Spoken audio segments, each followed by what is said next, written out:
2, 1. Anywhere I'm at, turn the city up. I can flip a dollar to $1 million. I don't like to brag, but I'm really on. 3, 2, 1. Anywhere I'm at, turn the city up. 3, 2, 1. I don't like to brag, but I'm really on. It's a new day, days been new. Been a decade since I made it out of rent too. Need some bonus, baby, we don't got no rent due. Might trick, but my wife, you like to trick too. Merry Christmas, hey Saint Nick. What we want get, we on wait list. How we got here doesn't make sense. Have patience, that'll make sense. 3, 2, 1. Anywhere I'm at, turn the city up. I can flip a dollar to $1 million. I don't like to brag, but I'm really on. 3, 2, 1. Anywhere I'm at, turn the city up. 3, 2, 1. I don't like to brag, but I'm really on. Picking up the slack, joining this prime way, I'm getting to the rack. I do what I want, when I want, where I want, no cap. Put in all work, now I'm getting to the back. 25-8, I got money on my mind. Live life great, but I'm always on the grind. Navy blue tank, I don't wear it for the time. Real hustler, baby, throw my rollie in the sky. Get ready for blast off. Ball pointing cushy, so you know it's berserk. Trevor on the mix, so you know we gon' work. I might leave in one, find the beach and go surf. I'ma ride the wave till I'm out of the surf. 3, 2, 1. Anywhere I'm at, turn the city up. I can flip a dollar to $1 million. I don't like to brag, but I'm really on. 3, 2, 1. Anywhere I'm at, turn the city up. 3, 2, 1. I don't like to brag, but I'm really.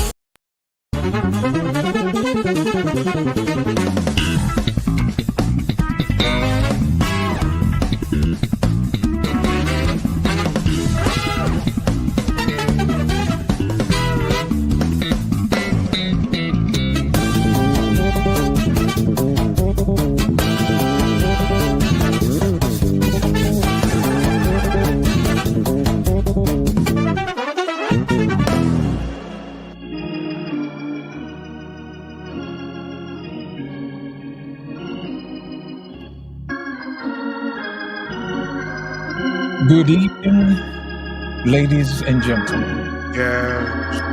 Welcome back to another edition of Black Man Unfiltered's Flipping Tables. Yeah. Tonight's episode Talk that. is none other than toxic masculinity. Is there such a thing? Black Man Unfiltered today. Our show has been sponsored by none other than Sam's Delicious Pig Feet. Okay. Oh yes, it comes in multiple flavors. Oink, oink. Let's go. It comes in wild barbecue sauce, lemon pepper hot, Okay. teriyaki, tell somebody, and the pastor's personal favorite, artisanal Parmesan cheese. Yeah.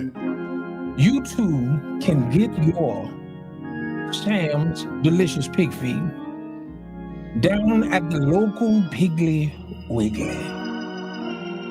Tell them that Lost in Translation podcast sent you. Remember, the sauce is sold separately. Talk to him, Doc. And we do appreciate those who can provide us with a little bit of funds on the side. Yes, the entertainment is sold separately. That's why we appreciate you. If you've made a small donation, bless those who have it to give.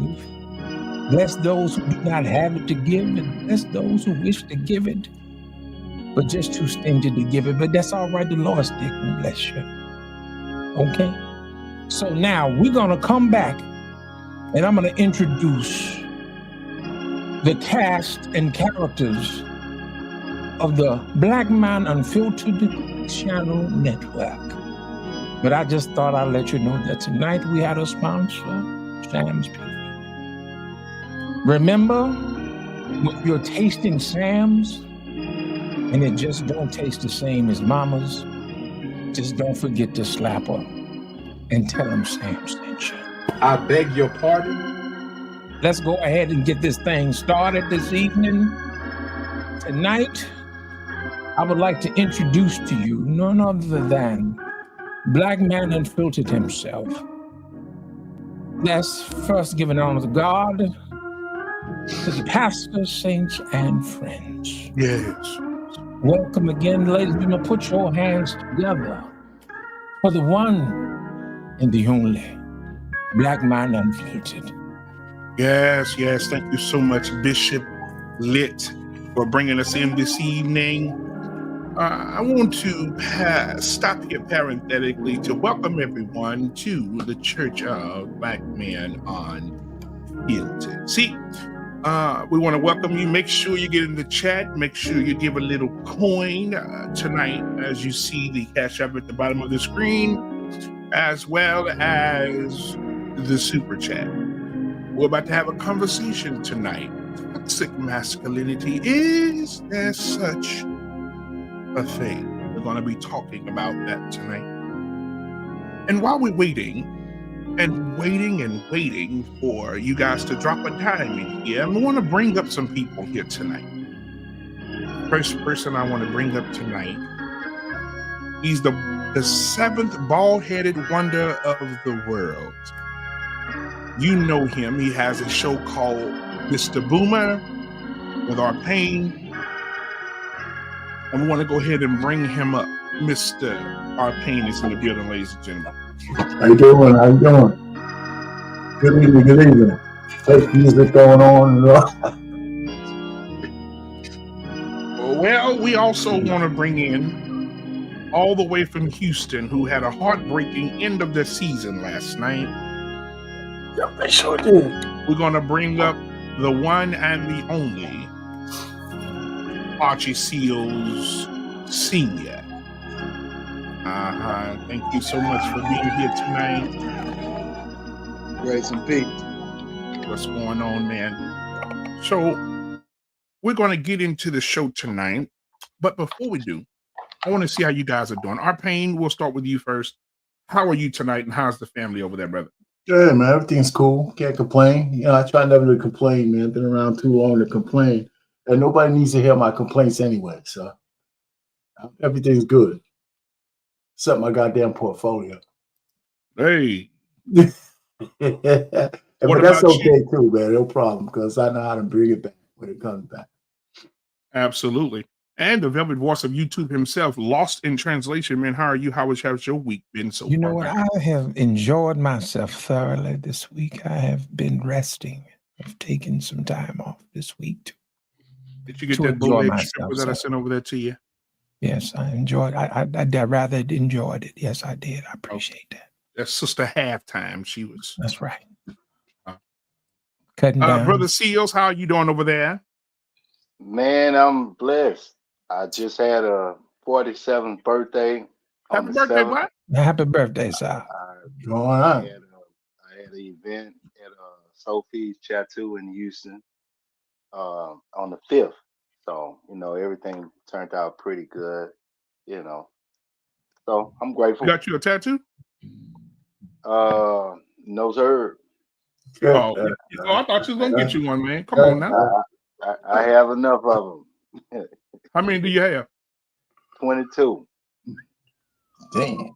You got me beat. Shit, I got 12. I ain't nowhere near. Yeah, I got to catch up. But it's all 25 years ago, so that's when I got okay. Yeah. Oh yeah. How's your wife doing, man?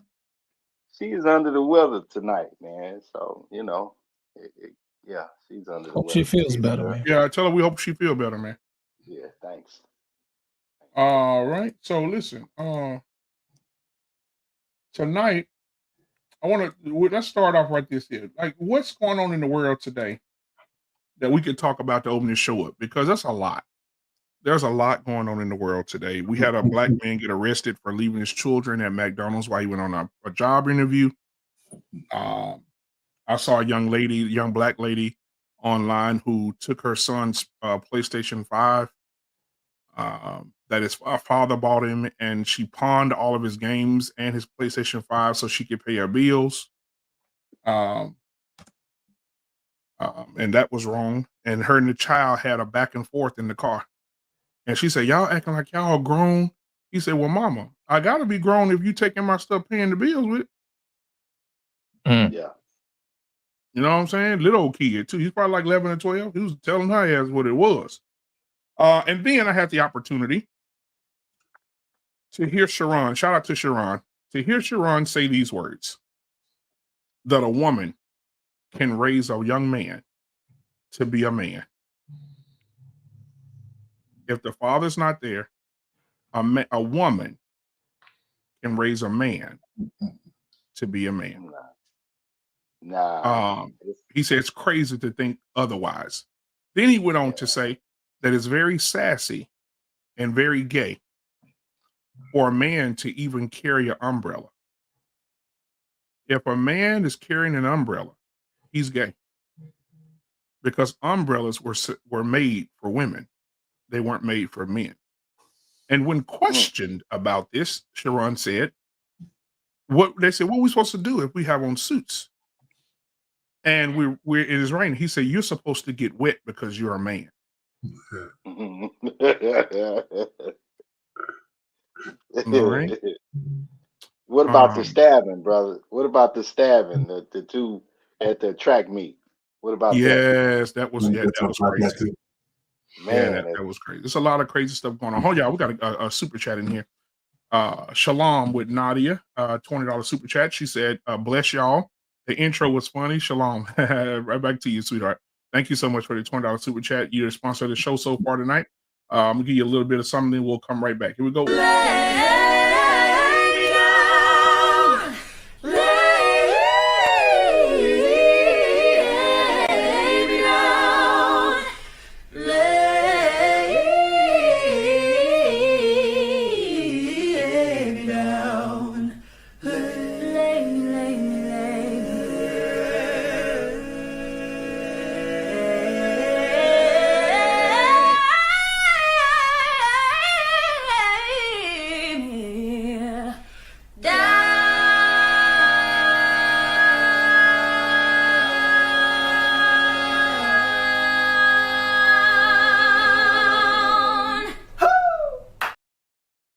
All right, thank you so much for the $20. I appreciate it, man. Yeah, that girl can go, boy. Good God Almighty.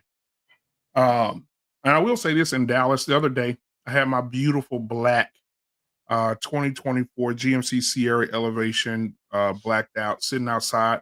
Left it out the garage. Somebody broke the back window, stole my 9mm, stole my book bag with my laptop in it, my work laptop in it. And I just wish I could have caught them. They hit me up, they hit my neighbor up, and we don't even live in a neighborhood like that. So basically what's happening is they're coming over here and they have the mindset of the unexpected is not expected, because I don't live in the hood. So they came over here to where we live at, in a nice part of town, and they're scouting. And so when I went back and looked at my camera, I'm seeing the car circling in the cul-de-sac 3 or 4 times before they stop, because they wanted to make sure these motherfuckers may have neighborhood watch. See, they smart. So they circled around several times. Then they stopped. 2 got out. Bang, bang, bang. Hit me, hit the neighbor. Got back in the car, hauled ass. Wasn't no plates on the car, and they all had black hoodies on. But don't worry. I updated my security. And I want, when something happens outside, I want my entire house to light up. So because I'm coming out the door, I'm gonna shoot the truck up and them. I can get another truck. I'm gonna shoot everything moving. I'm gonna lay it down. I don't care who it is. I'm gonna come out with the AR-15. That's my specialty. I'm gonna come out with the AR. I'm not coming out with no 9mm. I want to spray some shit up. But so if I catch them, good night. All right. So I'm good. Those material stuff, all of it can be replaced. My windows being replaced. Everybody in my house is safe. Now we got a neighborhood watch meeting for sure. HOA wants to have neighborhood watch meeting. So we're gonna have that because several cars got broken in that night. They hit the whole damn street damn near. Nobody caught nobody. Everybody was fucking asleep. Shit. You know what, Black Man? I'm letting you know in advance that we're creating a new watchdog. It is half Rottweiler, half Greyhound. Run like a Greyhound and bite like a Rottweiler. Oh man, they can't get away. You know what I'm saying?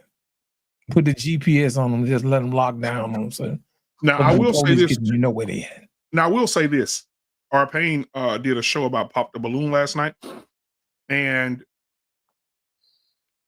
I put it in the group chat. Did you see it, Arpain? What they sent me? What YouTube sent me? Yeah, I saw that. Yeah, I saw it. So basically, Pop the Balloon has gone commercial.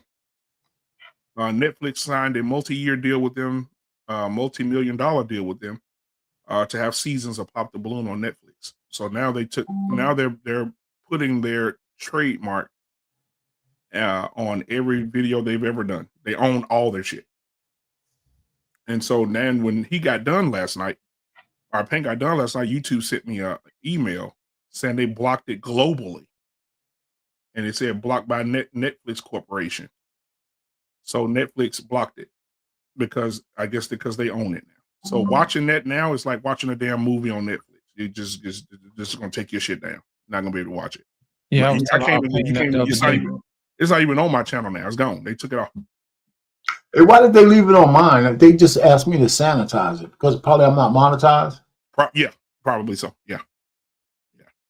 But if you sanitize it, if you clean it up, it's gonna be gone. No, you know, they just the ending music, they erased that. Okay.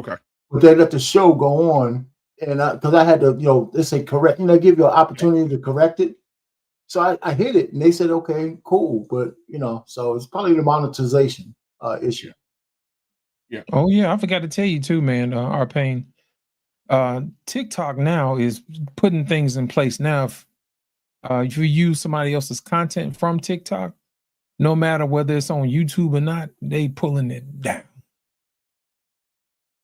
So they protecting people's contents and copyrights and all this other stuff. So be careful. It's forcing people to have more original content. More original content. Yeah. Right. So it's going to get to the point where reviewing something is going to be impossible. Pretty much. Without signing in first.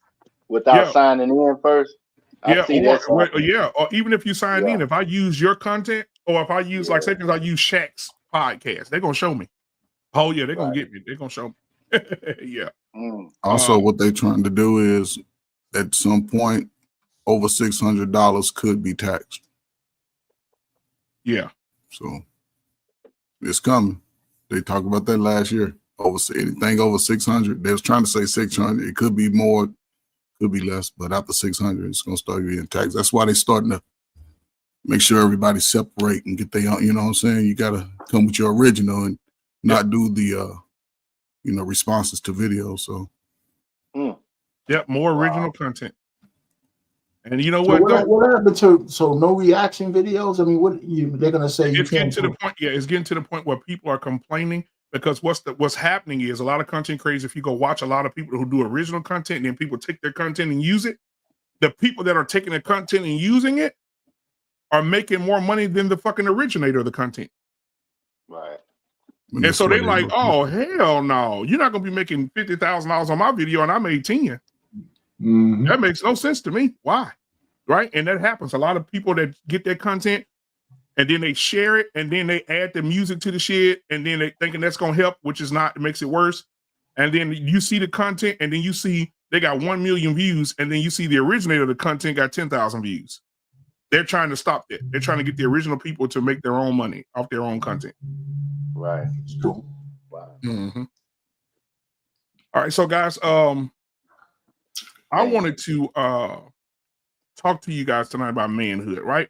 So we're going to talk about toxic masculinity. Guys, thank you for being here tonight. Let me see who we got in the chat before we get started. I did pin the link if you guys want to join. We got Marriage Politics in here with For the Love of the Game. Give a $5 super chat, man. Thank you so much for that. I appreciate it. I'll give you something in just a second. Pause. I'll give it to you now. Pause. I'm sliding, I'm riding through the back like fuck. Must have on a beat, bro. Deep, bro, in He a freak though, man down, call like amber lamps. Tell him breathe, let him boys to the cross, they walk around like these. All right, man. All right. So welcome to the show tonight. We got Uncle Jeff in the building. And also we got my boy in the building tonight. Give it up for yours truly. Disgusting. What's going on, man? What's going on with you? What's happening, man? What's happening, fellas? All right, we got Class Clown in here tonight. We got Dr. Steele in here tonight. Thank you for being here. We got Braxton the Snake in the building tonight. We got Torrance Moore in the building tonight. We got JC in the building tonight. He says Sharon has the shoulder of a 6-year-old. He doesn't know any better. Wow. We got Boss Man in the building tonight. Let's see here. Who else we got in here so far? Coach Ferg in the building tonight. That's it so far. All right, man. So Uncle Jeff, man, thank y'all for being here tonight, man. Thank you so much, Prototype, for being here as well. So I want to get into masculinity. They talk about toxic masculinity. Now, my belief, and so many other men have a belief that toxic masculinity does not exist. It is not a thing, right? There's masculinity, there's femininity. And you never hear toxic femininity, but you hear toxic masculinity. And so what I wanted to do is play this video, the only one that we're going to play tonight, and then we're going to, this is going to spark our conversation for tonight. So, and y'all let me know what y'all think afterwards. Here we go. Right.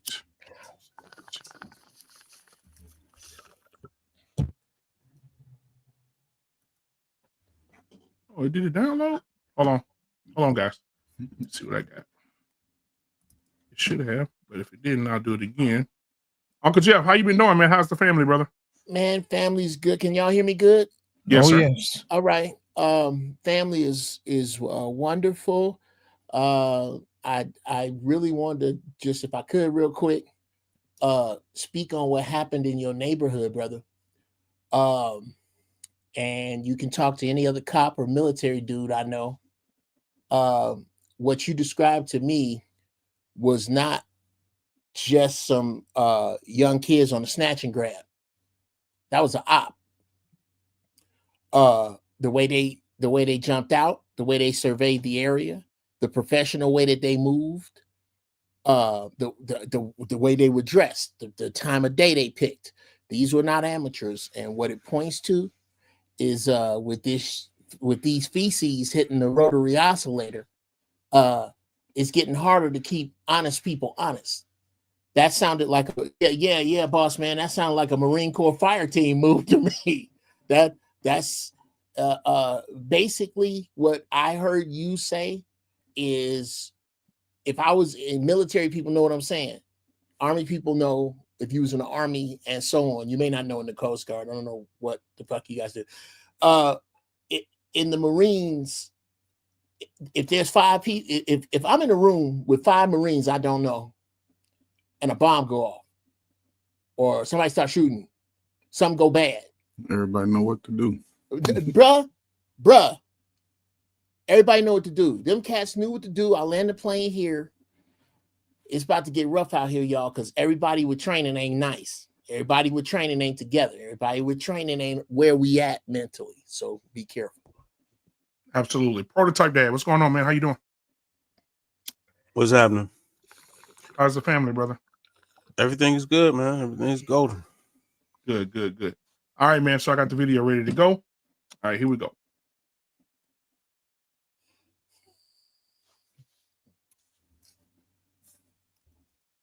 Our solve is to increase the life expectancy of black men. Because for those that don't know, black men have the lowest life expectancy of any demographic in America. We got lower life expectancy than our Latinx brothers and sisters. We got lower life expectancy, obviously, than Asian and white men, with the highest levels of toxic stress, highest levels of anxiety, highest levels of increased suicide, highest levels of depression. And that's combined with the fact that between white supremacy and antiquated cultural kind of dysfunctional identity, we have created black manhood to mean don't feel. Wow. So I remember my father feeling like he was at war with white people. And so I got to go into this corporate space, and we used to joke. Like, you know, my dad was part of that whole 1980s middle management sector, right? That most of the older brothers that are CEOs came up through that. Absolutely. But we used to clown them. So my boys and I, whose dads were in that corporate space, would be like, "Who dad been here longer?" They'd be like, "Well, whose dad got the least bass left in their voice?" Ooh. Whose dad got the least facial hair? Because that was real. Absolutely. Like, and there were Clean black shaven. men who were diminishing their natural light in the name of ensuring that normally a white male supervisor was not threatened by them. So you got that. But I'm talking about, we can't cry because that makes you a bitch. You can't admit that you're in pain because that makes you weak. Yeah. You can't admit that you're sad because that makes you weak. And if that was it, Keenan, that would be bad enough. Yeah. But we won't admit we're happy Wow. because we might look goofy. We can't admit we're excited because we got to act like we've been there before. We can't admit we're in love because it means somebody has control over us. So you're stuck in this Stoic reality of manhood that actually reduces my humanity. So I am at the greatest level of strength when I don't feel shit. This now connects it full circle. Woo! Whoa, let me go on that. Come on, prototype. Listen, man. That's toxic masculinity. What he just mentioned. Like, he's explaining it in a toxic masculinity way. Because although all those things are semi-true, it's like a lie sounds the truth when you tell a lot of the lie, you tell a lot of the truth, and then you spin it at the end, or you spin it somewhere, and that's what makes a lie good. You know what I'm saying? So yes, you have to be stoic or whatever, but the reason behind those different things is because you can get taken advantage of, and people do take advantage of you when you're too happy, when you're this, but you got to know when to release it. It's about not necessarily not allowing yourself to have the emotion. It's about being able to control and think through the emotion and release it at a time where it's safe. You know what I mean? Like, I don't drink around people I know that won't protect me. You understand what I'm saying? Because I'm not thinking, I'm not functioning. When I'm around my brothers, hey, y'all know how wild it get. You know what I'm saying? And it's on. But when I'm not around people, like in college, I didn't drink. I went to a PWI. You understand how that go? I'm an athlete, so anything can happen. I don't want to be mixed in those situations where, oh, he touched me, blah blah blah blah. I don't play. I never played in the snow for those reasons purposely. I've never played in the snow because I don't understand the lie of, oh, my dad said I'm not allowed to like you, so I have to do X, Y, Z. You understand what I'm saying? And that might be the extreme, but I'm trying to save my future. You understand what I'm saying? So no, I'm not going to do your bar cake stands with you. No, I'm not going to do X, Y, Z. And you might think I'm a prude, but I'm protecting my future. You know what I'm saying? And there'll be a time where I get around my people when I'm safe and I can do everything I need to. It's about being in your controlled space, not necessarily not having that. You understand what I'm saying? So that's what makes it toxic, because you're saying I'm not allowed to be. No, you completely are. You just got to know when to release it and when not to. Okay. We'll move over to our pain. What are your thoughts? Yeah, well, there's no such thing as toxic masculinity. I like what the man had to say. That's toxic programming. Has nothing to do with a man's masculinity. Somebody took what they thought was masculine and set out this program for men. And so even you said a prototype. There's a time and place for everything he said. There's a time and place for a man to do that, right? And so if you're saying you're going to be happy, well, there's a time and place for you to show your happiness, right? You don't need to show it to every Tom, Dick, and Harry. It doesn't mean something's wrong with you. I do understand what he's saying. Those social mores that we put on black men doesn't make the masculinity toxic. It makes the programming toxic. So I think our essence as men is a natural trait that we have. Can we go overboard? Can we lose? Can we have a lack of character that makes people tired to our masculinity? Absolutely. But masculinity itself is not toxic. And when people say that, it was put out there as propaganda to effeminate men, to take our natural instincts away from us so we could be more equivalent to how women behave. So I don't buy none of that propaganda that being a man in any sense of the word is toxic at all. It's a character flaw, not a masculinity trait. So that's just my take on it. And we could debate it all we want, but but that doesn't take away from what the brother said. I like what he said, but that's not toxic masculinity. That's just bad programming. All right, thank you so much. I'll end there. All right, appreciate you, our pain. We're gonna open it up for conversation in a minute, but I just want to get everybody briefly what they think. Archie, what are your thoughts? I think that I appreciate what he did bring out, but one of the biggest things that is going on right now is the stereotyping of our people in a negative way to make us negative. I mean, to appear negative, not effective as men. And I see that a lot of these issues that is toxic within the man realm, it comes from the world now looking at everything through the gay lens. And I think that it's a taught and a learned thing. It has nothing to do with men. A man is a man. Man, real men are real men, cuz. So, it's no environment that you can stick a real man in that he's not going to be a real man to his death. Like, but a lot of things are taught. So, yeah. I appreciate you, man. Coach Ferg? How y'all doing, man? I mean, this is an interesting topic to me, man, because my father didn't ask nobody how to feel when he felt what he felt. When he got mad at me, he didn't ask my mom, hey, can I be mad and get in his ass? No, he did what he did. I understand looking at him, he carried a lot of weight and he expressed them to me. I don't think he talked to other people like he talked to me. Like I said, my father used to sit in my room and break out in tears. When he get it going, he really get it going. I used to look at him like, why are you crying? You right here with me every day.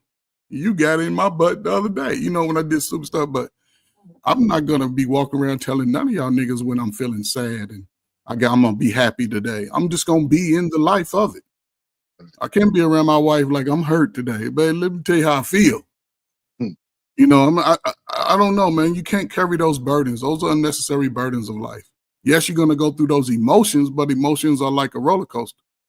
And when somebody hurts you, go to that person. If you're a man, we all claim to be grown, not us, but just if somebody hurt you when you was a teen and you can get on YouTube and cuss everybody out, then have the strength to go to that person that hurt you. It lifts a big burden off your shoulders, man. It takes you, I don't know, man. So just think about it. Yeah. All right. Last but not least, Uncle Jeff, and then we'll get lost in translation. Go ahead. Man, first off, shout out to this dope ass panel. I really am a bit of a snob with my time. I don't like, I'll be 60 in May. If I live to be 120, I'm halfway through. So I don't have no time to be bullshitting. And this here, bruh, We about to make some funky ass clips. I hope all of y'all clip this shit up, put it out, because it's real. We may not agree with each other, and I'm gonna reclaim my time, niggas, because y'all can use it to cut this how you want. We may not agree with each other, but everybody here, what they say, you got to think about. Number one, when Coach was talking about his father, and Coach, were you raised in Chicago? No, I just moved there in 2004 to 2020. Oh, okay. Yeah. Okay. Well, the dudes you're talking about didn't see themselves as lions the way we do now. These was just hard-working ass men doing the right thing by their families. They left the last of that with us. After us, I'm gonna say, if you younger than 45, it's over. You getting it secondhand. And this is not a diss. It just is, which makes this room so goddamn important. Two, the black man has never been allowed to be whole. A whole black man is the presence of God. He can skate like that. He can walk like that, talk like that, invent like that, move like that, stop, go like that, improvise, adapt, and overcome like that. Oh, I can't let him be all of that at once. Mm-hmm. What the fuck does that have to relieve me? I can't let him be a whole man. No.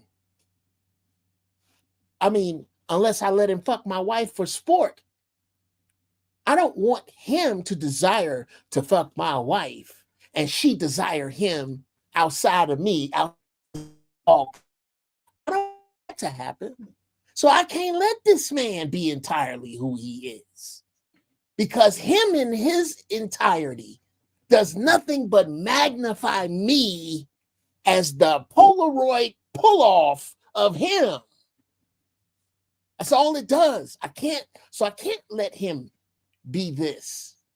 This is why I got to break up his family. This is why I got to do him like this. But this is a new era, because that was only designed. Even the Bible speaks to the fact that now is the time that all of that comes apart. As far as toxic masculinity, brothers, I'll land the plane here. Some conversational kung fu that I have picked up along the way is the number one way to neutralize an individual is to cop to what it is they say. You have to move your ego out of the way. Eckhart Tolle, The Power of Now. Read that book. It's about moving your pain body out of the way so that you don't allow the things that come in to stress you, because they're only stressing your ego. You move that out the way. So fine. Yes, I believe in toxic masculinity. My masculinity is absolutely toxic to foolishness. In the words of Chuck D, they ask me where I get it from. I get it from my pops, because with a man in the house, all the bullshit stops. So if you come in my house or in my presence and you are unruly with your behavior, my presence and my principles will be toxic masculinity to whatever feminine hyena energy bullshit it is that you brought to me with your more than likely mammy raised monkey ass. So yes, from that place, I will take this made up shit. I was looking for the two dudes that made it up. Two white dudes made up the concept of toxic masculinity. Shout out to my man, Reza Islam, my brother. He's the one that kind of the first person I heard talk about this. But yeah, I'm a shout out. These people made this shit up. So guess what? Since you took my original language from me, I already flipped shit in the slang that your ass could never understand. I could talk to these brothers right now and you wouldn't know what the fuck I was saying. That's the one thing AI can't grasp is your slang. 2, because of that, I get to make up whatever the fuck I want. And toxic masculinity to me does not mean the made up, trumped up Trojan horse to further emasculate the black man bullshit you think it meant. For me, you goddamn right. When you see me coming, act like you got some fucking sense. Pretend somebody raised you, because if you don't, I will cut your shirt tail off at the fucking collar, and I hope I offended you. That is toxic masculinity. Lost in translation? You know what? I don't know if y'all ever heard this expression before, is that a man is supposed to be a rock for his family. I'm pretty sure all of you guys have heard that. Have you guys actually had an opportunity to take a look at a rock? It is firm. It is cold. Teach them. You know what I'm saying? It is hard. It is unyielding. It is unmovable. And to assign an inanimate object to how we're supposed to be, it seems as if people want to step over or plant or put something on top of the rock, something that won't move, a sort of a foundation, so to speak. Now, if you think about it, everything about a rock is not human. And when you take away the humanity of a person, it's easy to dismiss whatever it is that they say. The reason why toxic masculinity is a term is because people can't control you. You see what I'm saying? So what they do is they assign you the attribute they want you to have. They want to say that you're unyielding, that you're unmovable. You won't do what I want you to do. But ain't that what a rock does? A rock is heavy. It's unmovable. It's cold. You see what I'm saying? It stands on business. Ain't that what y'all wanted us to be? Y'all wanted us to be the rock, the foundation. You know what I'm saying? Don't you want to build on top of this? Don't you want to know you safe and it ain't going nowhere? You know? But at the same time, they don't want us to be human. They don't want us to be human. Even in the Bible says the rocks will cry out if you don't praise me. Gentlemen, how often do you see women or children or other men praise other men? Especially the ones who are doing what they're supposed to do. Not unless there's a referee or a whistle involved. Listen, it's always the phrase, you're doing what you're supposed to be doing. Yeah. You see what I'm saying? It's always you're doing what you're supposed to be doing. Here's the thing, what people don't realize is that not doing is also an option. You understand what I'm saying? But we choose to do what we're supposed to do.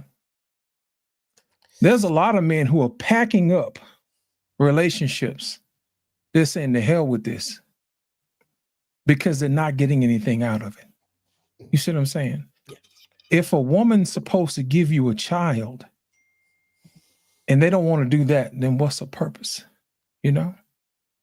If she doesn't praise you, where is the motivation or the inspiration? That's useless. You see what I'm saying? So if the guys are not getting what they're supposed to get out of the deal, then at that point he becomes toxic because he won't do what you tell him to do. Okay. So my thing is this. I think people need to get back to appreciating that rock, appreciating the foundation. Whenever you see a storm come through, it'll rip off the roof. It'll push the walls down.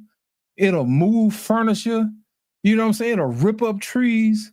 But you know what it never rips up? It never rips up the foundation. You ain't never seen the foundation come up out the ground. Okay. But you know what? You can always rebuild on top of a foundation. And I think people need to get back to praising those who do the work, those who make it safe for you to traverse this world, those who make it comfortable for you to sleep at night. I think that's where we're missing it, man. We're missing it. You can tell it in the language of the younger people when they don't respect their elders. That used to be a foundation of us. It used to be something that we used to look forward to getting older, appreciating those who come before us. You know, saying, yes, sir, no, ma'am, no, sir. Showing respect for those who come before you. Okay. Because eventually, if you keep living, somebody have to say it to you. But if you didn't train the generation after you, you haven't done your job. So my thing is this, there's a lot of people out there who haven't gotten the training to make sure that they take care of those who take care of them. And I'm making sure that I put that out there. Don't forget to take care of your foundation. Because your foundation don't have to ask anything. It's going to do what it's going to do. It's going to do what it's going to do. Jeff, you had your hand up? No, I'm going to say this real quick, and then we'll open the floor for the open conversation. Let me get mine off real quick.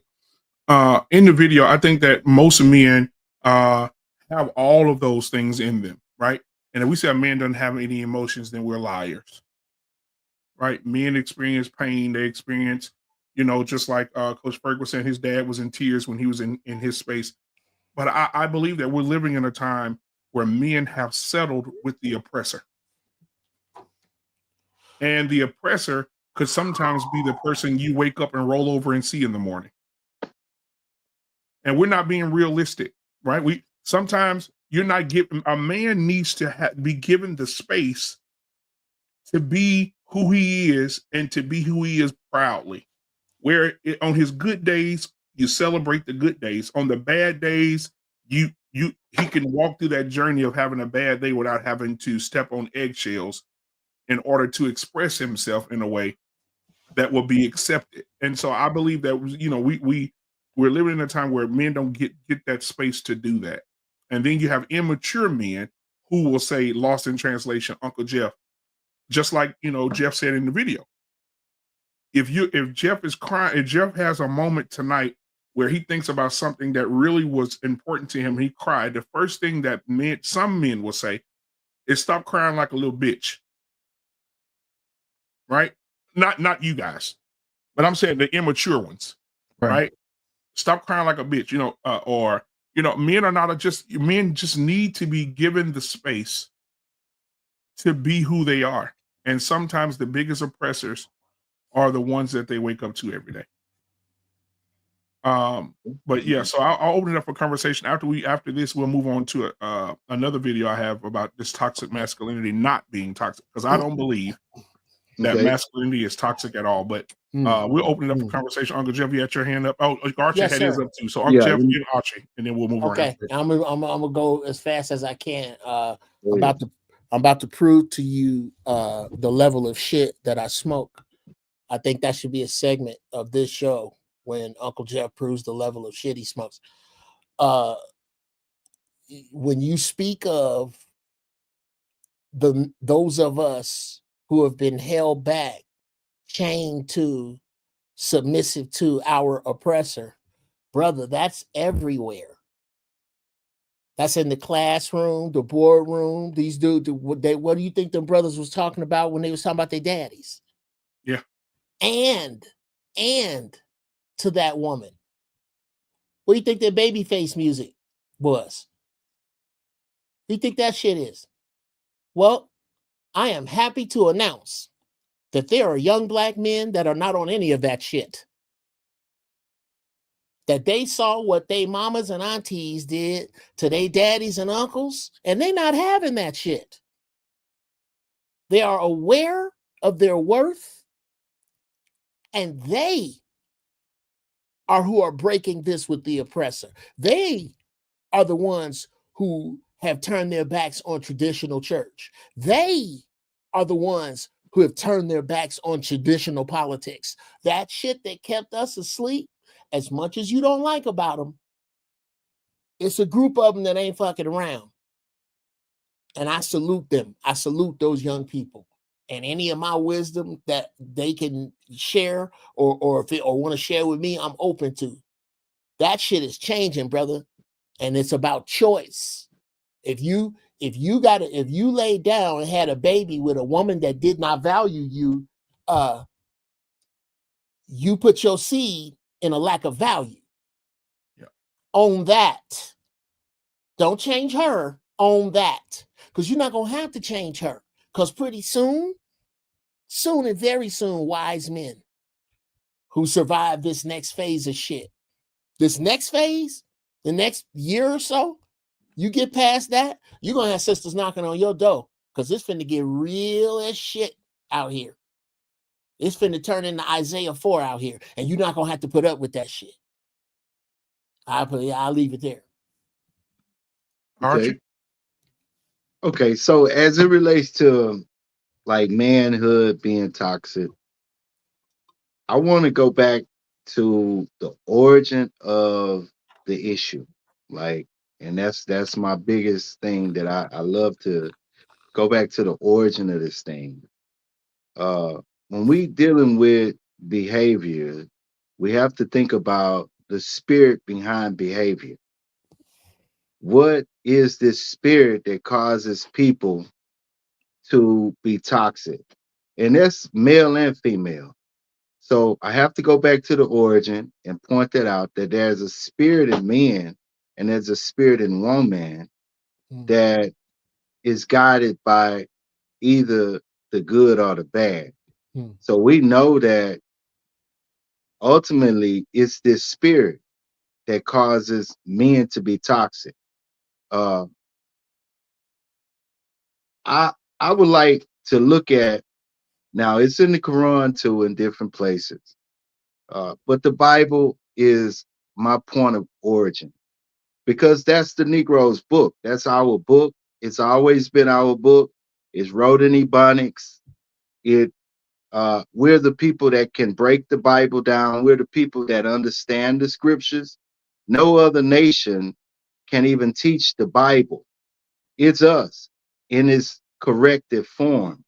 So as it relates to the oppressor, I want to go back to who is our oppressor. And I want us to look at what the Bible speaks about us being who is our oppressors. And for the record, if y'all can write it down, is Isaiah 3.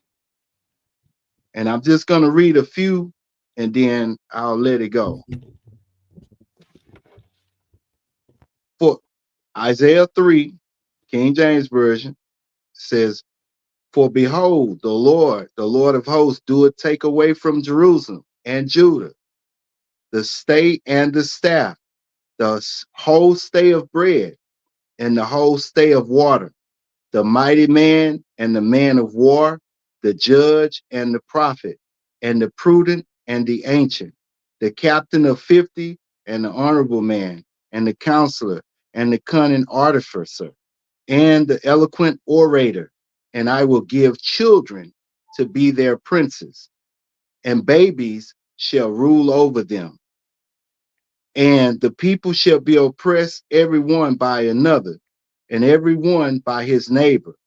The child shall behave himself proudly against the ancient," like what we were saying earlier. There's no respect anymore. "And the base against the honorable. When a man shall take hold of his brother in the house of his father, saying, Thou shalt have clothing, be thou our ruler, and let this ruin be under thy hand." Most men are giving it to other men. They don't want to accept the responsibility, so we just passing the buck. That's what that means. "In that day shall he swear, saying, I will not be an healer, for in my house is neither bread nor clothing. Make me not a ruler of the people." And a lot of men have gotten to that point. It's the spirit behind it, though, and this is why. "For Jerusalem is ruined, and Judah is fallen. That's Negroes. That's the Israelites. That's us. Because their tongue and their doings are against the Lord, to provoke the Lord, the eyes of his glory. And it says 9 says, the show of their countenance do as witness against them.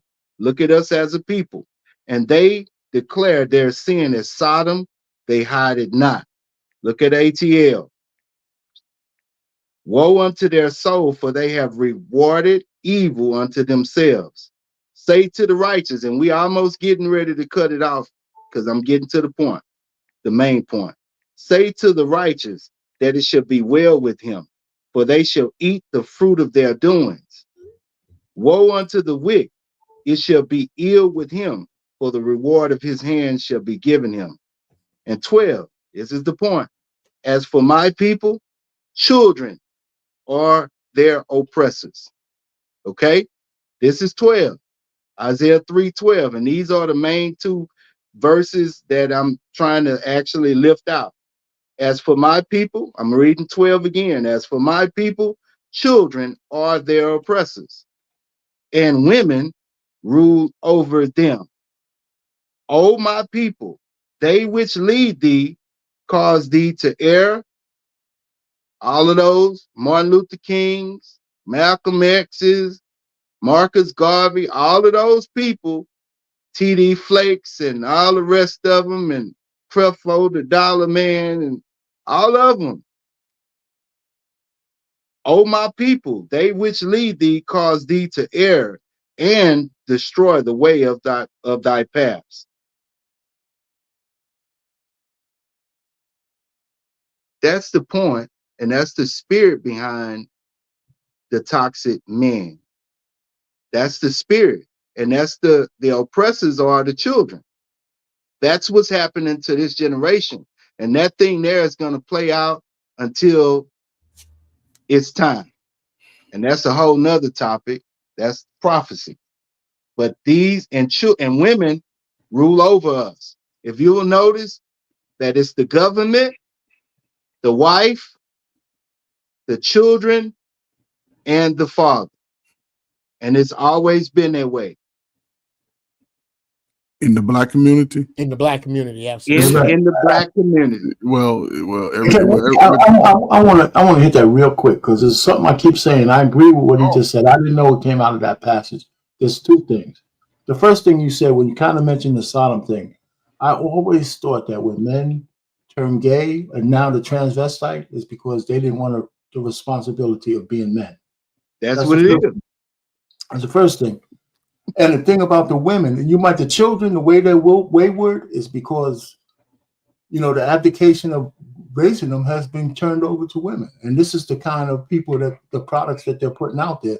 Right. And, whatever blame we have as men is one thing, but we cannot take all the blame or even most of it when women freely say they want to raise those kids without us. And the laws back them up. So I mean, there's a lot of I got to go back and read that contract again, man. I gotta push back on just and kind of reverse agree with you there, Brother Payne.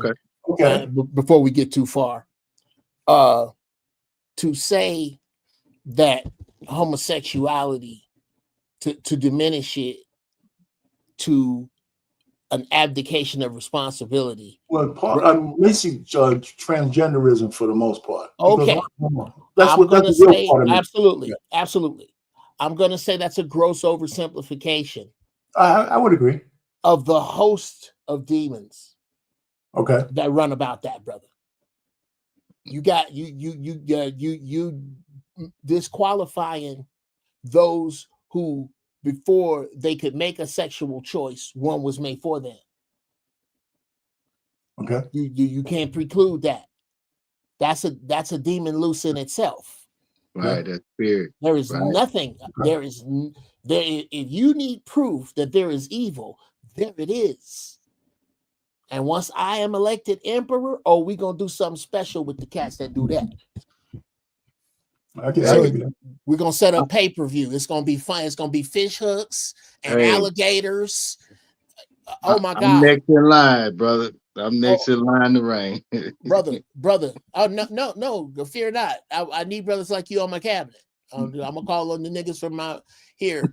As much as I don't like to hear the shit that Proto has to say, I gotta hear. I gotta listen. So I gotta bring it with me. Proto. You know who I'm gonna shut up after this. You know who Proto is? You know, has anybody seen World War Z? Yeah.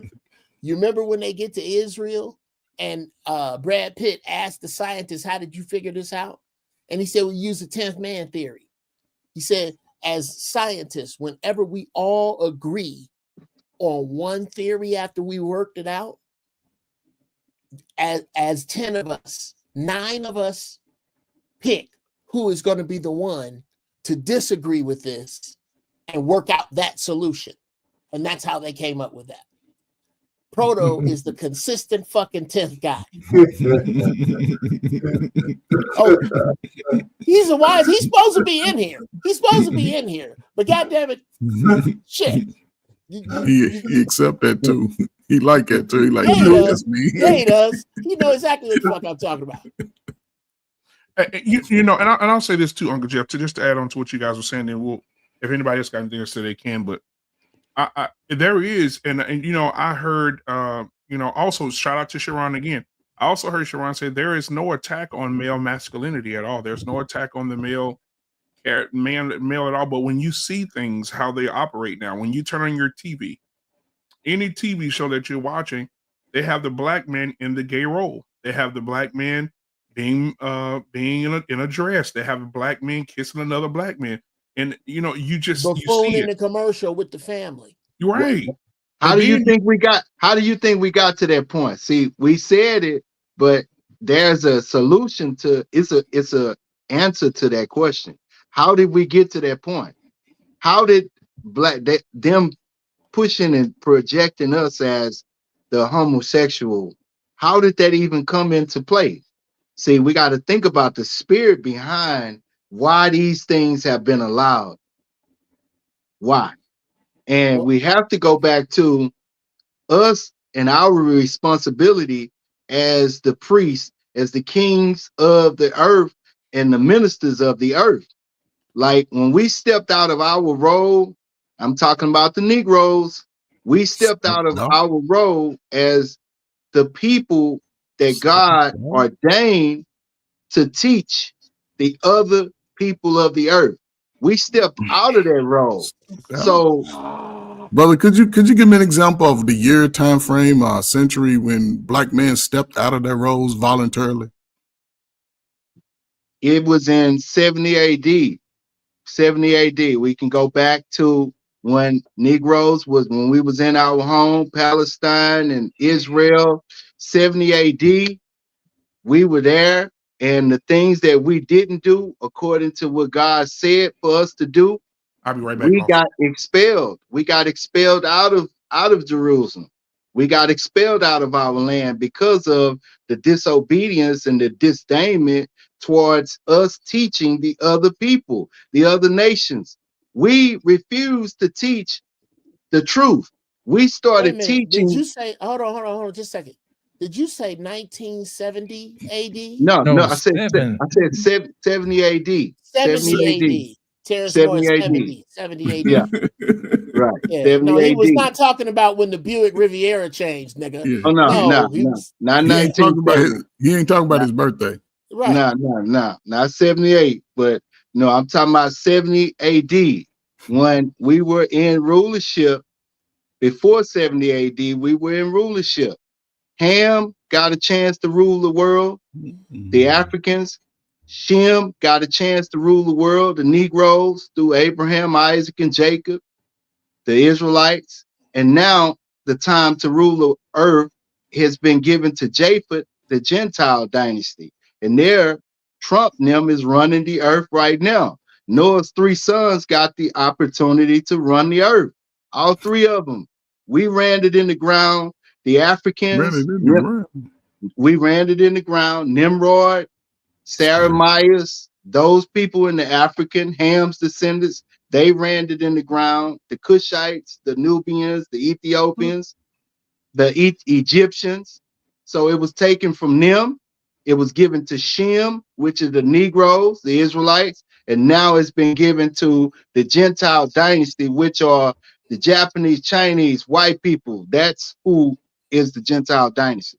And the Bible says that they're going to run the earth until Jesus comes.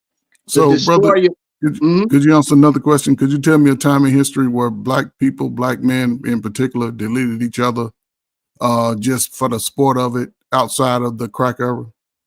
We sold the righteous for shoes. You want to go to that? Let's go and see what we was doing. We so caught up in shoes. Even now, No, our ancestors. you're talking about actual shoes that you wear on your feet?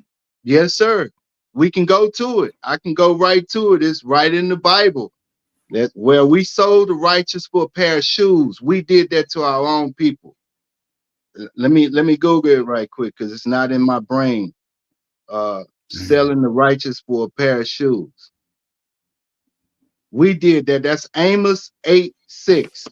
Let's go to Amos 8:6 right quick. And you'll see that there was a time that we did do these things.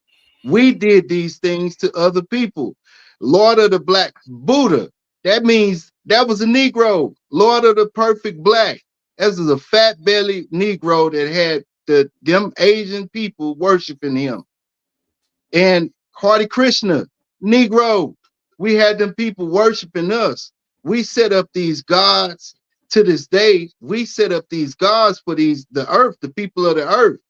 And we taught the wicked ones their wicked ways. But we won't accept it. We won't acknowledge our sins so that we can come back to teaching God's word and coming back into our nationhood. We won't do it to this day. We caught up in sun worship, star worship, moon worship, Sunday, moon day, Saturday, all these things that we're caught up in. Roman Catholic kiddism, that's what we caught up in. But let's go to Amos 8:6 right quick. And we'll see that this freight train just took a dirt road. this is my last point, brother. So let me get this one out, brother Jeff. Because he asked the question, I'm going to take him to it. All right. Amos.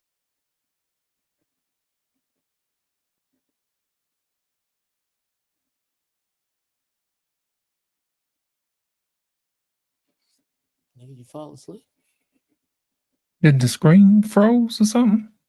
You froze, bro? I think he froze. Oh, damn.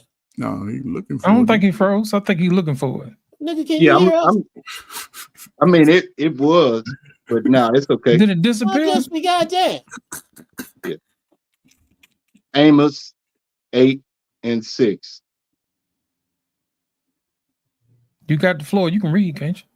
Yeah, that we may buy the poor for silver and the needy for a pair of shoes. Yeah, and sell the refuse of the wheat. These are the things that we were doing even back then. And if you look at the Bible, you will see that this is people that is us. This whole book is talking about the things that we did and how we transgressed against God. Okay. Okay. Now, where is BMU at? Is you just backstage, bro? Yeah, he backstage, man. Okay. Go ahead, Jeff. All right. Now, wow. Permission to speak freely. Permission granted, sir. Okay. Bruh, with all the love I can muster, the first thing you said is that this is the original text and that it's ours. And both of those are wrong. You also are trying to sell me in melanated skin this religion in a tongue that isn't even yours. This isn't even your original language. To disavow the other ways that the Most High is communed with, because they are different, is the very plan that went along with giving you that actual book you're quoting from. You have been taught that everything that comes from you is evil, is dark, all of it. Mm-hmm. And every war that you have ever won against this man has been with other religions. And you were also told that it is even evil to look upon that, while that is what is being used to control you by the dude that gave you the book in the first place. Nothing I am saying is of monument. It's not like this just in. Everything I'm saying is Googleable, brother. And it's just that, and I'm not trying to I don't want to get into this fight. I really don't. It's not about, I say it all the time. I love God. I just fired King James as his publicist. It's not about not having a relationship with the Most High or the Creator. I put my ain't nobody but God stories up against anybody. It's just that after I have traveled the world and the things I have seen, and from either side that I have seen them, and the irrefutable evidence I have, the more when I hear this, the canceling out other people's ways to good is what I hear. And I hear as much as you have studied, a willful omission of a whole lot. I got him lost. He did. You are willfully omitting a lot, and I don't want to debate about it. I'll just say from here forward, when I think something is I take issue with it, I'll just say, bing, and I don't want to make it easy to clip. I don't want to fight about it, brother. But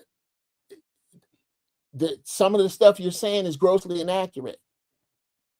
I mean, like look upable grossly inaccurate.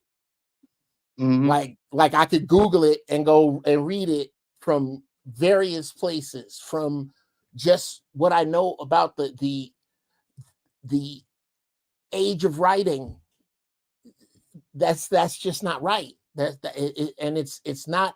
This used to be hidden knowledge. My uncles and them, my grandfather and them, they didn't have this knowledge. They didn't. And when they got bled into them, it was through the few dudes that we made fun of.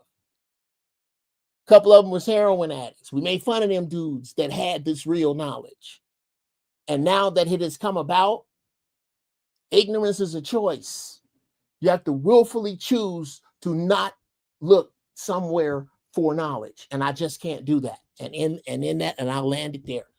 And it is what it is after that. All right, thank you guys for that back and forth. I appreciate everybody being so respectful to each other tonight. Disagreement does not mean we have to. I'm trying, bro. Yeah, absolutely, brother. I want to play this second video here, and so we could discuss this because like I said tonight, we're talking about toxic masculinity. And Archie was trying to go back to the origin of it, but I think that even if Jesus was here today, he'd say, "Yeah, ain't nothing. I wouldn't." What's happening? But I want to play this video and then we'll discuss this one as well. Let's see where I got it. There it is. So we'll play this one first, then the next one. There is no disavow. So toxic masculinity was a term created in the 1990s when psychologists were trying to study violent offenders in prison. When guys would step on each other's toes and then they would start stabbing each other, it was just a term that was used by those psychiatrists to determine a type of behavior where men would resort to extreme levels of violence for no reason. And then somehow mainstream psychology got a hold of it and became this pop term. There is no such thing as toxic masculinity. There's just guys wasted his time talking to a bunch of women who have been programmed by social media, corporate media, academic universities, to believe in whatever slang phrase, whatever crisis they've made up. Oh, toxic masculinity, as if there's no toxic femininity, as if there's just not toxic behavior. He's wasting his time trying to explain it to these people. They've been brainwashed and programmed. All right. So what are you guys' thoughts? You know what? Have you ever tried to get somebody to unlearn what they've learned? Ooh, it's tough. That is the most it's difficult thing to do. Tough. Because cognitive dissonance is one of those things that we very, very, very, very, very underestimate, because it ties into the very foundation of who people think they are. You see what I'm saying? And if it goes against what they believe in, it causes them some type of psychological discomfort, they immediately run back to what's comfortable. So when you tell people there's no such thing as toxic masculinity, it kind of scrambles their brains a little bit because they don't have any other point of reference. That's the reason why we have these conversations little by little and put facts up against it and say, hey, look, do you believe in this? Do you believe in it? And then walk it all the way up to the point where it hurts. And then at that point, they have to make a choice. So we've given you all the information that you need. Now it's up to you to make a decision. And that's with anything. That's with either the term toxic masculinity. I think our pain talks about it when we start talking about the Democratic plantation.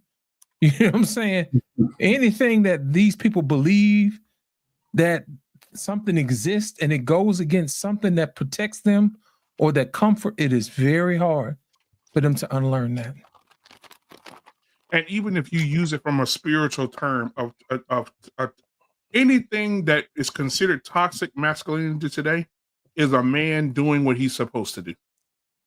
It is toxic. Well, I'm gonna get this out, then you can correct me, Uncle Jeff, if I'm wrong. If a man is saying, my children are not going to these parties, my children are not going to be a part of the social media thing, my wife is not going to dress this way, that is, you're a misogynist, and that is toxic masculinity, because you're controlling. You're controlling, right? You shouldn't tell your wife what to wear and where to go and who to be around. You shouldn't be able to tell your wife what to do and how to do it and what to do, because that's toxic masculinity. Okay. And that's crazy, right? It is absolutely 100% crazy, because my thing is this. If your wife is driving down the road and the police pull her over and he says, ma'am, take your hand off your lap, put it on the steering wheel, and she does it. And then he tells her, give me your license and registration. She does it. He tells her to get out of the car. She does it. And now she did, in 45 seconds, she's done everything for a man who has authority, not over her, but just authority, period. 45 seconds, she's giving him what, and then she'll go home and her husband say, baby, will you make me a sandwich? And she'll say, you make it yourself. But it's toxic masculinity to ask for a sandwich, right? That's misogynistic. Hey, a woman's not a slave. You don't walk over, you don't talk to a woman a certain way. You don't treat a woman, you don't tell a woman to do nothing. She should have her own mindset. You know? So I'll land my plane there and let you guys cook. But go ahead, Uncle Jeff. You have something you want to say? Yeah. You ever watch the animal channels where they do like the shit on Africa and they do the lions? Yeah. And how the narrator will give the lions names. Well, Moxie doesn't appear to get along with Oliver. That shit. Right. Them lions don't have no fucking idea about Moxie or Oliver. They don't even know that they're lions. They just are. And they don't give a fiddler's fuck what you call them. Because what you call them is immaterial to them and who they are. The lion does not care what the gazelle thinks when he breaks its neck. Gentlemen, I don't know how many of you have seen the movie Sugar Hill, but I say it is required viewing of wise black men. There's Ernie Hudson. He plays the part of Lolly. I think they overlooked him for an Oscar for this. Good man. He played the baddest gangster. Oh my God. Ernie Hudson was scary as Lolly. That's a bad man. And he was sitting down with these Italian dudes talking about Wesley Snipes' character. And he said, would somebody please tell me why we are kissing this boy's ass? I ask you, gentlemen, could somebody please tell me why we are kissing society's ass? You can call me whatever you like. If I have a woman who I can ask for a sandwich and she can say, get it yourself. Come on. Brother. A, who have I chosen? And B, what have I done? Yeah. I got to start with me. Yeah, exactly. I and agree. Starting here and now, I don't give a fiddler's fuck what you call me. I move under the authority of the Most High. When you come in my home, when you come in my presence, you will remove your shoes. And you will act in a way that is in accordance with however the fuck me and Mrs. Brown say in here. Because here is the one place we will not be made to feel uncomfortable. Your own home is the last place you should be uncomfortable for any reason. It's your home. And everywhere I go, those are the rules. If you don't follow those rules, you get your ass out my bubble. Now, you know what's finna reinforce this bubble? Layoffs, tariffs. Gentlemen, you are about to become holy men. This shit finna go down hard. And these women you talking about, they gonna find themselves out in the cold prairie, brother. If I'm wrong, Isaiah 4 is wrong. Brother, here it comes. You're not gonna be able to, these are the last things of a demon put in place to do a particular deed. Just like the demon of racism, no longer needed. We don't need racism anymore. This is why we're treating regular white folks like shit. There's certain demons that aren't needed. This one isn't needed. This we're where we going, gentlemen. It's gonna be impossible for wishy-washy niggas to survive. How you gonna survive? If you half raised, if you can't fix a flat, you can't write in cursive, you can't tell north, south, east from west, you can't ride a bike without a helmet. How are you going to survive? Who are you going to be of service to? You're something else to feed or feed upon. And feed upon you will be. That's where we at, gentlemen. The gentleman under the sound of my voice, and I land the plane, the creator gonna keep you because the shit we gotta do. And we hustlers. I believe all of us up here is hustlers. I know the hustlers ain't gonna do the electricians, plumbers, dentists, hell, DJs, comedians. Bruh, we gonna work. We gonna be all right. Those of you with that long ass title behind your name, that really all you do is push papers and send people on vacation, oh, woe be unto you. So yeah, I guess what I'm hearing here is belly aching about a problem that actually helps you. It helps you pick it's going to help you pick who the good women are. Women that talk like this and move like this, fuck them. Okay, no, next. There's too many of you anyway. There's 2 million more of you than us before I fuck anybody that don't look like me. I don't need this shit. And you don't. And be that blunt. And if you're mad, scratch your ass and get glad. There, I'm done. Uncle Jeff, I agree with you. I agree that when you're about, and Lost in Translation says this a lot too, when you're about God's business, there's a lot of sacrifice involved in that. And there's also, you're going to be ridiculed. And in the time that we're living in right now, I think it's in the Bible somewhere, Lost in Translation. I can't remember what verse or chapter because I'm still blurred tonight. But it does say that there will come a time where the truth, where the lie will be celebrated and the truth will be. I'm trying to remember. But anyway, it'll come to what's me. good is what's good to be considered bad, and what's bad will be considered considered good. There you go. Thank you. I appreciate you. And I think that's the time we're living in now. A good man is no longer a good man, right? A good man is no longer a good man. We have women saying that if I want to marry or date men who are bisexual, if you have not been with a man sexually, I don't want to date you, right? So you take those group of women, throw them in the trash.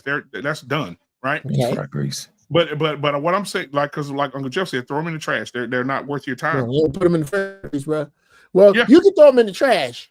Society finna put them in the French fry grease. Yeah, absolutely. And I think that a note to all the men out there that may be watching: to do God's work is a man's thing to do. And doing God's work in today's terms, how women look at men today, or how other men, soft ass men, look at men today, doing God's work is toxic masculinity to them. It is, because guess what? God gave you authority. What did he tell Adam in the beginning? I give you authority over everything. Everything. And then I give you dominion over everything. Then this woman comes, right? You got dominion over her. He held him accountable for her, right? Men have dominion over everything. And I think that men should, when you take that responsibility, then yeah, you got to deal with what comes with it, because people are going to say you're wrong. Your woman going to turn on you. Look at Job. Job had everything. I'm going to stick with the Bible for a second here, Lost in Translations. Job had everything, right? And what happened to Job? His wife, the woman he loved, turned to him and said, curse God and let this be done. And what did Job say, Lost? Nope. He stood on business. Check yourself, bitch. He said, why you act like a woman that don't know no better? Yeah. He checked, he stood on business. And I think some men right now, listen, if we could just think, I'm going to say this, I'm going to land my plane. Think about how many men right now are miserable in their marriages because they don't institute their authority. Or they're afraid to institute the authority that God has given them. To tell their wife, you're not going on no girls trip for 7 days. Because if you do, when you come back, your shit will be in the yard. You're not going to dress like that. Your ass is not going to be out. Your titties are not going to be out. You can't have any male friends. You can't go to lunch with niggas at your job. And when you stand on business like that, yes, you're controlling. Like Lit just said, you're controlling. You're not a man. You're controlling, and you're toxic masculinity. And we need to do a show that simply explains that. Being for God is toxic masculinity. Because being for God is telling them what to do, telling them where to go, who they can be around. God gives us provision. He's not going to give that to them. And that's why I disagree with when women say they can raise a man to be a man. And I disagree with Sharon when he says a woman can raise a man to be a full-fledged heterosexual hard man. Cannot, impossible. And that's why we got so many Sweetwater and Capri Sun little boys running around here. And I land my plane. Anybody else want to jump in there before I play this? I'm gonna play the second video first, then we'll continue the conversation. Let's see, where is it? There it is. Give them this message that it's okay to be a man. It's not okay. It's necessary. What the hell are we going to do without men? You look around the city here, you see all these buildings go up. These men, they're doing impossible things. They're under the streets, working on the sewers. They're up on the power lines in the storms and the rain. They're keeping this impossible infrastructure functioning, this thing that works in a miraculous manner. They work themselves to death, and often literally. Gratitude for that is sorely lacking, especially among the people who should be most grateful, who are among the most protected and privileged people that the world has ever produced. They take everything they have for granted, failing to understand entirely that there's a massive infrastructure of unbelievably hardworking, solidly laboring, working class men breaking themselves in half on a regular basis, making sure that everything that always breaks works, and that's not toxic masculinity, that appalling phrase. It's what keeps the world going round. And what I said a few minutes ago. Yes. I don't appreciate it, man. Go ahead, Coach Ferg. No, listen, I must be weird then, because when it comes to me being a young man, a young boy, I would say,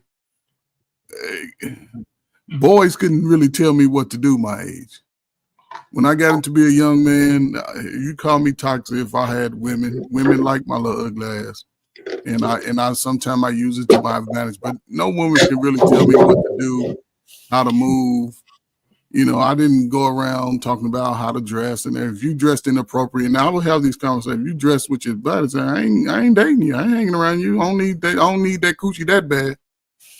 But now, it's funny when I see guys sort of my age and around that. This guy was about to cry. I ain't never been about to cry about me just being an asshole sometime. I've always been one to sort of just not let other people's feelings rub off on me, how they feel about things. So, I just feel a little indifferent like that. I don't believe in such thing as toxic masculinity. I'll guarantee none of them niggas play football. I guarantee that. Because there's a whole lot of toxic masculinity on the football field. You get me a couple times. But, it's just subjective and names. I don't know, man. I don't know. Like I said, I didn't see fathers making excuses or, just sort of walking back if they was ready to get in your butt. I saw fathers that when they came in the house, like Jeff said, it was a nice calm in the air. Come on. It was always food simmering on the stove. And a lot of times we couldn't even eat till my daddy came in there and put his fingers in it down there. Like, he go eat first. But this new wave of thing, since my favorite generation, since I became adults, Gen X, we became adults. Yeah. They sort of threw it in our face, and here we are today. I just don't understand, if you born a male, why you are intentionally subjugating yourself to what women really feel about you being a man. Because a lot of brothers are still struggling on being a man. And to allow someone else to dictate to you who's not even moving according to the God's message, tell you what man is about. Just go to the word. The word will tell you how to be a man. Jesus was a carpenter. Become a carpenter. Right. Jesus could articulate, learn how to, it's just so many things that I think that embodies a man. And when people start trying to listen to how other people should dictate on how to be a man who's not a man, that's where men are fall short. But, we all have worked and put in our time to get to where we are, made some accomplishments. I don't think nobody's ashamed of where they are today in life and what they've done. So salute to the man. And I think we're missing it though, Coach Ferg, about Jordan Peterson in that video. If you watch the interview in its entirety, he was getting emotional right there because he is tired. He said in the interview that he's going to stop doing interviews because he is tired of listening. There were protesters outside of that building when he came to it. And there were men and women out there. And there was a pregnant woman out there that had written on her stomach, "Not yet human," and she looked like she was 6 months pregnant. And as he was walking in, these people were screaming in his face and throwing shit at him. He had to change clothes because of what he stand on. He stand on what we talking about right now. And when he got in that building, he just became overwhelmed with emotion, saying, we break these men down. They go to work and work for their families every day. They breaking their fucking back for their families. And you motherfuckers have the audacity to call these men toxic for doing what men do. And he was just over. He could not believe that there were women and men just dragging him outside that building. They were calling him all type of shit, throwing shit at him and shit. Like, it was a bad day for him. And he went right in there and did that interview. He just let that shit out. I mean, he went on for like 30 minutes about that shit. I only got one problem with Jordan Peterson. And I think he'd be right on the money a lot. Yeah, some shit he don't. Yeah. My issue with him is when he talks about men and the present condition of disrespect that we now are seeing. He don't say what men are responsible for that. Right. Why don't you single out your demographic of men and their responsibility in this? Let's look at who controls the media. Let's take a good look at this. It's real easy to pick one little thing and call it that. But that's like looking in a crayon box, pulling out a blue crayon and going, well, all the crayons are blue. No. There's a gang of colors here, brothers. We have been hit from so many legitimate angles and found ways to clown each other for just talking about it. So Jeff, why do you think they're doing it? Because I'm with you, but why do you think, why does it benefit those guys to destroy men that way? I mean, maybe, is it just control? What is it? Well, it's time. It's time, brother. The time we're living in as we come into the age of Aquarius, where all will be known. This undoing, all of these things, these old ways, this thing we call America, all of this shit has been prophesied to be undone, to where we don't do things that way anymore. And in order for Black people to take their true place, they're gonna have to be true to themselves. And what we are looking at, and that in itself is a prophecy that we will one day do that. But it will be the people we teach that do that. It ain't gonna be our whole asses. Fuck us. We had our turn. Me and you and our friend, we had our turn. It's not your world. If everywhere you go, you the oldest nigga in the room, it's not your world. It's not. Yeah, it's true. You serve another purpose. Mm-hmm. Like in all the sci-fi movies when the shit hits the fan. These young, not hard-headed niggas, they'll figure it out that the principles are thousands of years older than you. They did watch all this old nigga rhetoric. Oh, that shit's finna stop, bro. That shit finna stop when they stop sending tires to this country and niggas start getting flats that they can't fix. Oh, that old shit is gonna stop. That is gonna stop fast. But landing the plane here, brother, we are it. We are the change. We are the elders of the change, excuse me. Proto, he right on the edge. He on the cusp. He down there with it. He in it. How old are you, Proto? 40, some 43? 42. Yeah, 42 and under. He ain't a senior yet. He don't need to have his monkey ass in the club, but yeah. How old are you, BMU? 41. You're 41. Them 40s, bro. Them the ones we got to pour down. We're gonna have to be there to pour down because we're the last with it. That's how it's gonna happen, man. And I got so much faith in it. And I'm sorry when we bring up these conversations, how I lead to it, but I don't know how other people don't see it. I don't know how math doesn't add to that for other people. And I ain't even talking about y'all. I'm talking about period. Do the fucking math. What are they doing right now? The stock market's crashing right now. It's your time. Good, honest, hardworking people can't stay good and honest. That's why BMU shit came up missing from some niggas that's organized and broke. Mm-hmm. That's where we going. These heifers with this foolishness, all you got to say is bye. You straight. We straight. Nigga, if the shit hit the fan, and all of our families, Proto, your family, BMU, all of us, the people we represent came together. I'm going to take it y'all don't have no slow swimmers. So the children are straight.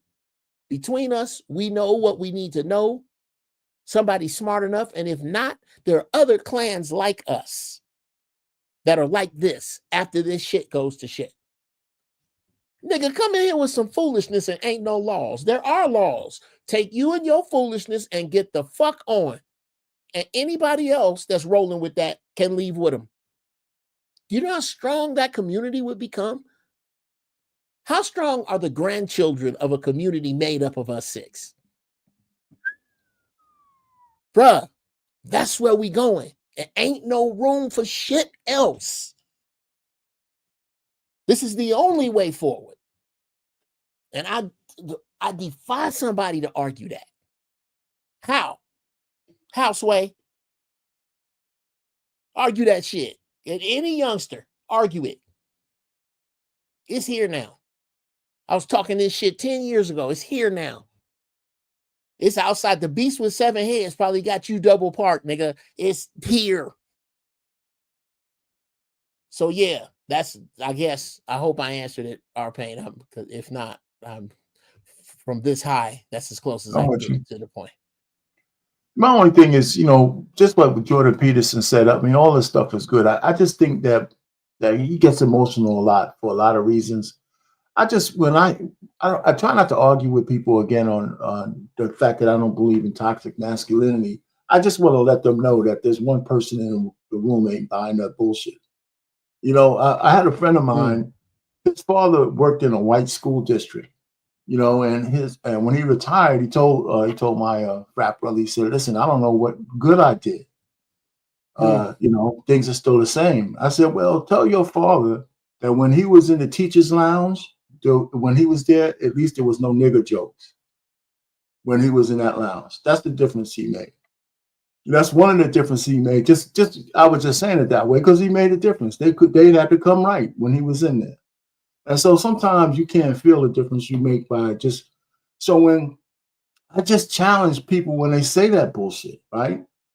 And I don't get into an argument. If they want to say, yes, it is, yes, I just say, listen, this is my position on it. We don't have to argue. You can believe what you want to believe. But I'm going to just let you know that when you say that shit, I don't agree with it. So don't say it around me and don't try to convince me of it because, I'm not going to argue about it. So I just think we just need to stand on ground. When we hear women talk bullshit, we should just challenge them. Say that's bullshit, and no matter where we are, so at least that just one person in this room, it ain't buying the propaganda or all the bullshit that you're talking about.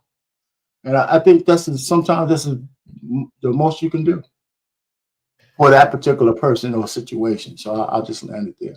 You know what, R-Pain, our biggest problem is, man? Our biggest problem is that we need a damn target. That's our biggest problem. We need a damn target. Say more, brother. I don't know how many times I have to keep repeating this, is that we wrestle not with flesh and blood. Our problem is we think our enemy looks one way, when sometimes our enemy looks just like us. Absolutely. And we have a damn problem with that. You see what I'm saying? It messes with our mind and says, you know what? They look like us, but they don't sound like us. They don't act like us.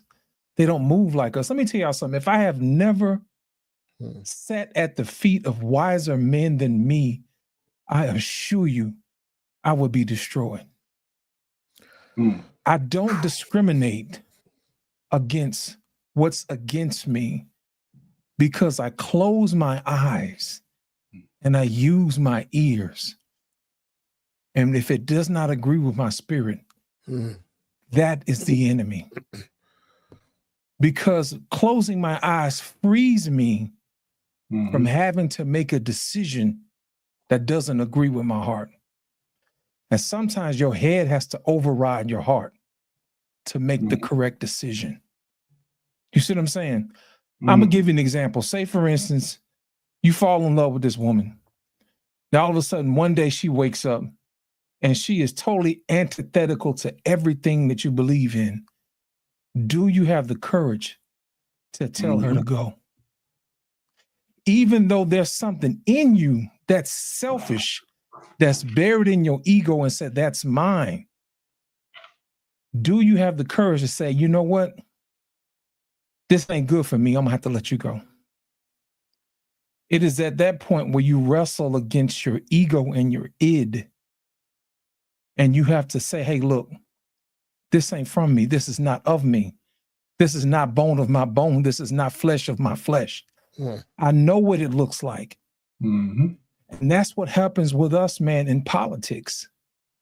We get so wrapped up on what the box says that it goes totally against to who we are as a people. It does not benefit us whatsoever.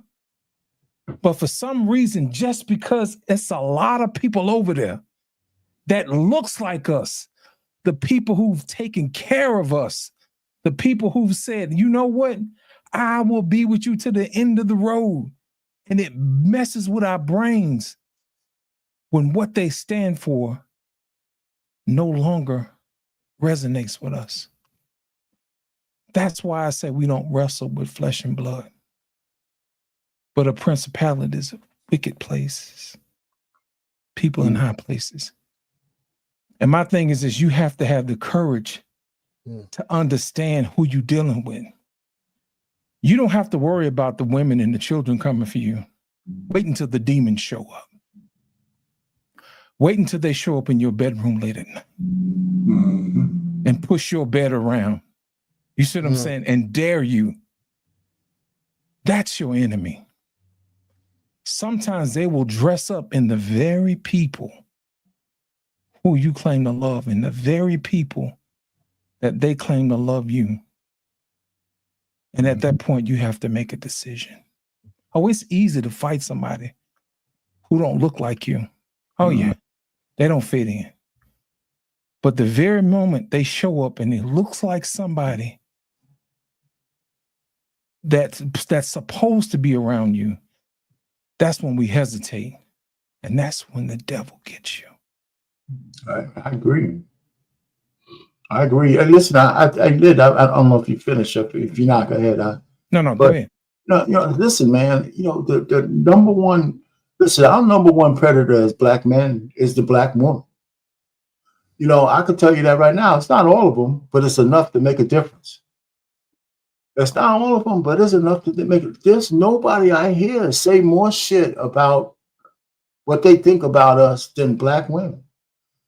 I don't hear anybody saying, and the power that has been given to them by the other media so they can have that control is something else. And too many men fall prey to that. Now, I'm not saying that we should go ahead and conquer black women. We just need to stand on our square to let them know that they're talking a lot of F shit, And some of them will start saying, yeah, you know what? This is bullshit that I'm talking about. And they'll slowly start to see that we ain't buying it no more.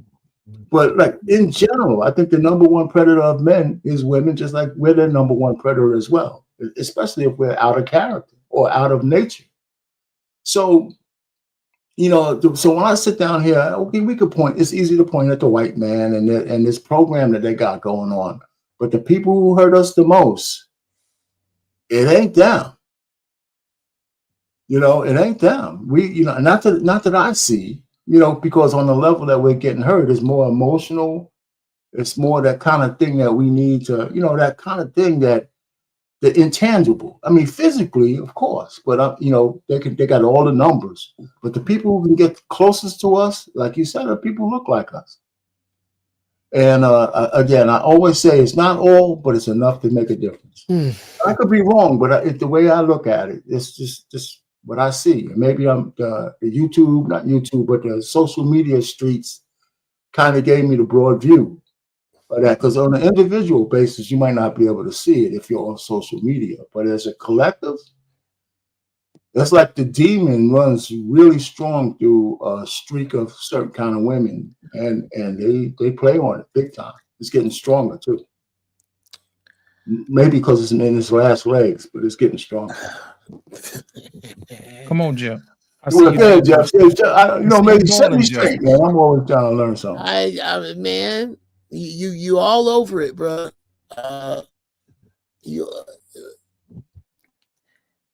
Yes, you are right about the strength of this hyena energy and how it is growing stronger. You're also right about its throes, because it's on its last leg of shit. It's on its last leg, bruh. The thing that I think that I gotta push back on is I think what you have is a conversation that is fantastic for 1988. Okay. If we could have got people to hear what you're saying about now, then, because it was evident, it just was not prevalent like it is now. If we could have had that conversation then and had people serious about it then, it would have gravity then. It does not now. The wickedness of the black woman does not have weight now. Like I said before, when the black woman says, here's your hair back, here's your God back, give me my man back, all this shit is over. And there are many of them doing exactly that. These young people, you got to keep an eye on. They're getting back to what works for us as a people, because it's only, that's the only thing gonna keep you, bruh. You ain't gonna have these chicks. It's just on my heart, bruh. Watch our Payne. Mrs. Payne is gonna be teaching some young sisters some shit, because they're gonna need to know it in order to survive, in order to fucking eat. So are you saying Handmaid's Tale? Oh, yes, sir, bruh. I'm trying to tell you. I'm trying to. I said that. I said this before the election. I said if Orange Crush get in, it's the Handmaid's Tale. If this other chick make it, start working on your Mandarin. Ni hao. It was one or the other, and they're both paths through this hell we about to go through. We at the very mouth of it. And these women are not the steak. They the weenies, nigga. They the weenies. You get the weenies to the kids. The kids get burnt weenies. Okay, that's how we teach kids how to cook in my house. Okay, when it's time, you are responsible for the weenies you kids eat on the grill. Come here, you and you. And watch the area and all the little kids be around. You said 7 minutes. Turn it. All that. Yep. They are not the steak, nigga. They are not. They are the weenies. This one woman problem, brother, it's about to straighten itself out so hard. Wait till they ain't importing no more weave hair. In 90 days, you're going to be who the fuck you are. Bruh, here it come, nigga. Here it come. And you know what, Jeff? Here's the thing, Jeff. What used to work no longer works. So now they're using violence. I was watching this video today where this hyena was talking to this well-dressed lady, and she was talking about, you know, being pro-life or whatever. So she caught the young lady flat-footed and said, you know what, that ain't what I said. And the next thing you know, punched this lady square in her face. Looked like New York, right? It was the in New York. Came from the it left. was in New York. Yes. I saw you saw it. You saw it. What used to work no longer works. So now they're using violence. I have never in my life seen recently more women fighting each other. Oh, that's unchecked hyena energy. Yeah. So I have a question for you. It's like watching Wild Kingdom or something. You know what I'm saying? It's like they fighting each other. And you know what else I noticed too? The brothers ain't breaking it up either. No. No should they. They ain't breaking it up, bro. No should they. You should spend no time, dear gentlemen, under the sound of my voice. You should spend no time in the presence of a woman who will either pick, start, or make a fight with another woman in public. None. And you know what, Jeff? What was so bad? If you go back and look at the comment section, the people are in there asking to pay the bail of the woman who hit the other woman. And these were both black women, I believe. Yes. Yep. Yes. And now the assailant is the victim now. Right. Well, I'm gonna take a page out of the 3-letter people handbook. Can we say them letters in here? No. No, you said enough. You know, the government agencies. Yeah. Yeah. You take a page out of their handbook. I'm gonna change one word in what you said. I'm gonna take the word bad and make it good. You know what's good about what I saw? Is all the people in the comments. Because what I did was I made a collection of those names to see if any were in my city.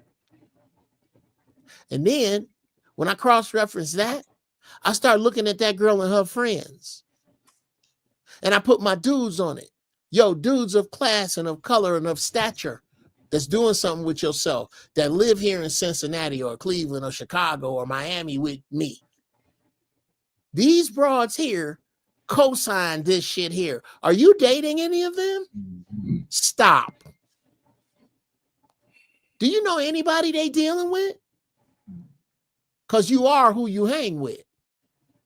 Stop. This is the best news in the world. There are 2 million more of them. You can't fuck them all if you try. I tried. You cannot fuck them all. There is a long, the rest of the earth's women are lining up to fuck us and pushing and shoving in that line. All of them, everywhere you go. Don't let them fool you. Everywhere I've been, and I ain't gonna bore you with all of the, I done had some on every continent. If the creator sent a woman here with some, I done had a slice. And I'm telling you, I wasn't by myself and I wasn't setting no land speed records. You are it. They are not. Do you understand that if every black woman disappeared right now, the black race would still live on? Still. If every black man died, the race would soon die. The keeper of that genetics is us. We are the keepers of that genetics. And we need to act like it. Act like it. Yeah, I'm So I'm gonna say this, guys. Listen, I think everything has that's been said has been said, and I appreciate everybody for watching tonight. I appreciate everybody for coming out. I think this was short, very powerful, and very sweet. Archie sent me a message and said that he wasn't able to get back on because of internet issues. Damn it. So shout out to him, and hopefully his wife gets well. She says she's under the weather. Oh man, yeah. Blessings, peace and blessings. Yeah. So, but yeah, again, man, I just wanted to say thank you guys for coming out. We had a great show tonight, and I look forward to seeing you guys again next Tuesday. Let's get it. Hey, Uncle Jeff. Yes, sir. Hey, keep on. Hey, man, listen. Keep standing on business, brother. Oh, thank you, man. Thank you. Keep standing on business. Coming soon. I'm gonna bring my shit back. I'm gonna have you niggers as guests on my show. Okay. When I bring it back, I would love to have each of you by yourselves. Absolutely. All right, man. Wait, hey. I love. Let me know, brother. I'm definitely come and support you, brother. Thank you, man. Yeah, for Thank sure. y'all, All right. man. Peace.